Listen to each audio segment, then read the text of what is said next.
तिला तुम्ही इथं बघू शकता, हे आहे 10 वॅटची जी लेझर आहे. इथं तुम्हाला ब्रँडिंग दिसून येतं SM लेझर म्हणून.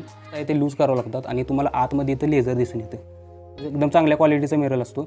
इथे साईडला तुम्हाला सिग्नल आणि पॉवरचं एक इंडिकेटर दिसतं. सिग्नलचं एक इंडिकेटर आहे आणि पॉवर एक इंडिकेटर, असे 2 इंडिकेटर तुम्हाला दिसतात. तर ही 10 वॅटची असणारं जे बॅक पॅनल आहे, तर या बॅक पॅनलला खूप सारे इथे फीचर्स दिले. तो सॉफ्टवेअर यूज करण्यासाठी हा एक कनेक्शन दिलं जातं इनपुट आउटपुटसाठी.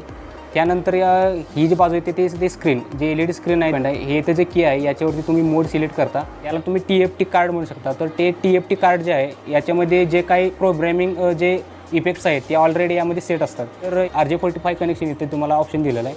त्यानंतर DMX पण तुम्ही यूज करू शकता इनपुट आउटपुटसाठी. इथे DMX तुम्हाला दिलं आहे.